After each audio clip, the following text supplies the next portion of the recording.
მოგესალმებით. თქვენ უსმენთ პოდკასტების სერიის მე-11 ეპიზოდს. მე კი მისი ავტორი ნინო ტოგონიძე ვარ. ბოლო ეპიზოდის მერე 8 თვე გავიდა და ამ პერიოდში მგონია, რომ რამოდენიმე წელი ვიცხოვრე. მაგრამ დრო უაზროდ არ დახარჯულა. ამ პერიოდში ალბათ ჩემთვის ერთ-ერთი მნიშვნელოვანესი მოვლენა მოხდა.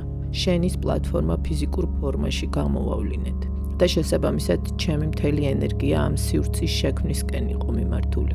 როგორც იქნა პირველი ნაბიჯები გადავდგით და ცოტა დროც გამომინთავისუფლდა, რომ ჩემს საყვარელ პოდკასტებს დაუბრუნდე.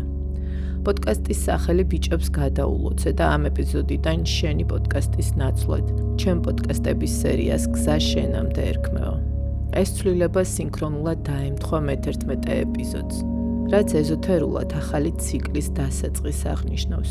11 ითვლება გარდამავალ კარიბჭედ, რომელიც ძველიდან ახალში გადასვლას აღნიშნავს. ასევე ის თემა, რაზეც დღეს უნდა ვისაუბროთ, 11 იანვარს ეხება. სწორედ ამ დღეს კოლექტიური ბედის ღერძი, მთვარის კვანძები, ვერძი სასწორის პოლარობიდან ქალწული თევზების პოლარობაში ინაცვლებს, რაც იმას ნიშნავს, რომ 2025 წლის 11 იანვრიდან 2026 წლის 26 ივლისამდე ეს არქეტიპები გვიკარნახებენ ცნობიერების ზრდის ახალ მიმართულებებს, ანუ კოლექტიურ ჭრილში რა თემებზე გვექნება სამუშაო. ჩემთვის პირადად ძალიან მნიშვნელოვანი პერიოდი დგება, რადგან ქალწული სტელიუმი ვარ და შესაბამისად ჩემს ნიშანში იქნება სამხრეთ კვანძი, რასაც რევერსულ კვანძების დაბრუნებას უწოდებთ. ზოგადად 2025 წელი უდიდესი გარდატეხების წელი იქნება. ნუმეროლოგიურად იგი 9-მდე დაიყვანება, რაც ციკლის დასასრულს აღნიშნავს. ეს უბრალოდ სიტყვები არ არის, ამას პლანეტარული ენერგიის ცვლილებაც გვიდასტურებს. 3 უმაღლესი პლანეტა, რომელიც კოლექტიურ გამწევ ძალებს წარმოგვიდგენს, იცვლიან ნიშნებს. პლუტონი მერწყულში უკვე გადავიდა. ნეპტუნი ვერტში გადავა 31 მარტს, ხოლო ურანი ტყუპებში გადადის 7 ივლისს. ეს პერიოდი ცნობიერების სწორედ ის კვანტური ნახტომი იქნება, რაზეც ამდენი ხნის განმავლობაში იყო საუბარი. როგორც უკვე წინა პოდკასტებში აღმინიშნავს, მთვარის კვანძები არ არიან ხელშესახები ობიექტები. ისინი წარმოადგენენ მათემატიკურ წერტილებს, რომლებსაც ვითვლით მთვარის ეკლიპტიკასთან გადაკვეთით.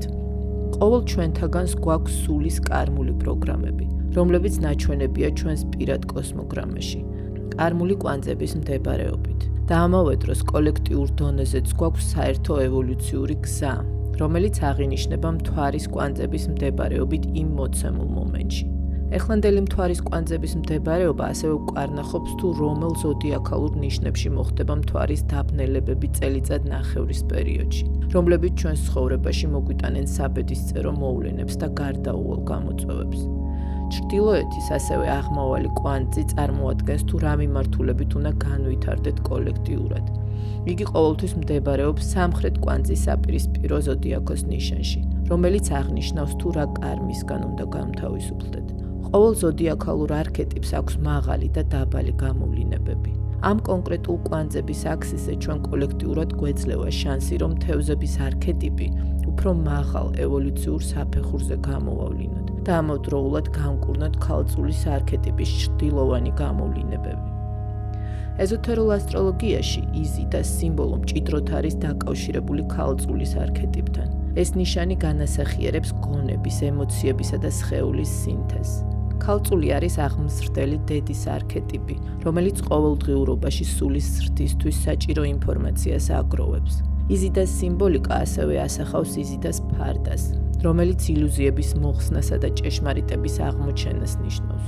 იზიდას არქეტიპის ჩვენში გაღვიძება რთულ გარემოებებთან გამკლავებაში გვეხმარება, თევზებისა და ქალწულის ენერგიების ჰარმონიული შერწყმით. ეზოთერულ ასტროლოგიაში თევზებს მართავს პლუტონი, რომლის გარდამქმნელი ძალა შივას დესტრუქციული ენერგიების მსგავსია. მიუხედავად იმისა, რომ ეს პროცესები ხშირად მტკივნეულია, ისინი გვთავაზობენ საშუალებას განთავისუფლდეთ მატერიალური მიჩაჭულობებისგან და შევიცნოთ სიღრმისეული ტრანსფორმაცია.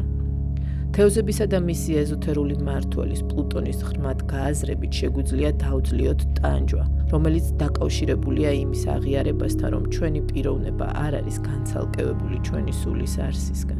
იზიდას მითოლოგიური სიმბოლიკა, განსაკუთრებით მისი კავშირი მეორე სხივთან, სიბრძნე და სიყვარული, წარმოაჩენს მას როგორც სიყვარულის უსაზღვრო ძალას, რომელიც შობს, კვებავს და ინარჩუნებს სიცოცხლის ყველა ფორმას.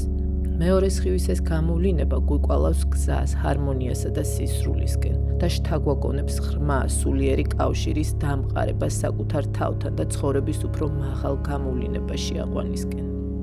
იზიდას მისტერიებზე აუცილებლად ცალკე ჩავწერ პოდკასტს, რადგან ჩემთვის უდიდესი მნიშვნელობის ქალღმერთია და ზოგადად მისი გზის სიმბოლიკა საოცრად საინტერესოა. ეხლა კი განვიხილავ კოლექტიურ ჭრილში, რა თემებზე გვექნება სამუშაო ამ პერიოდში.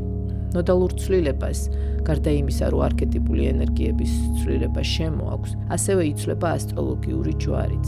ასტროლოგიაში გვაქვს 3 მოდალობა, რომელიც 4 არქეტიპს აერთიანებს: კარდინალური, ფიქსირებული და მუტაბელური. ვერძი და სასწორი კარდინალური ნიშნებია, რომლებიც სეზონის დასაწყისს აღნიშნავენ და ინიციატივას წარმოადგენენ. მუტაბელური ნიშნები, როგორიც არის თევზები და ქალწული, ხასიათდებიან მოქნილობის და ადაპტირებადობით, რადგან ისინი ერთ სეზონს ასრულებენ და მოუდავნოსთვის ემზადებიან. ამ ცვლილებით გამოკვეთილია კოლექტიური საჭიროება ვიყოთ უფრო მოქნილები, გონიერად ვიმოქმედოთ ახალ გარემოებებზე და ზოგადად ღია ვიყოთ ცვლილებებისა და განვითარებისთვის. როდესაც ვერძი სასწორის ღერძიდან ქალწულ თევზების ღერძზე გადავდივართ, ფოკუსი გარე ურთიერთობიდან შიდა სამყაროზე უნდა გადავიტანოთ. ეს ახალი ენერგიები ჩვენში აღვიძებს სულიერების, შემოქმედების და ინტუიციის უნარებს. თევზები გვაძლევენ ინსპირაციას გამოვიკვლიოთ სულიერი განზომილებები და განკურნოთ ჩვენი დაფრაგმენტებული ნაწილები, ხოლო ქალწული გვაძლევს სტრუქტურას და სიბრძნეს, რაც აუცილებელია, რომ ოცნებებმა არ გაგვიტაცონ.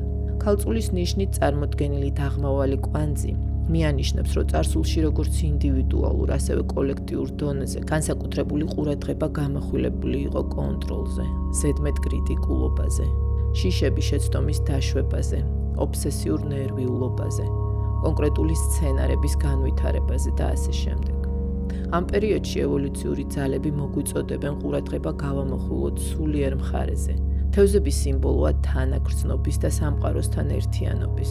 ამ პერიოდში აუცილებელი გაკვეთილი იქნება ვისწავლოთ ემპათია, კრიტიკისგან განთავისუფლება, ვისწავლოთ მედიტაცია და საკუთარი თავის კვლევა. ყველაზე მნიშვნელოვანი კი ვისწავლოთ სამყაროს უპირობო ნდობა.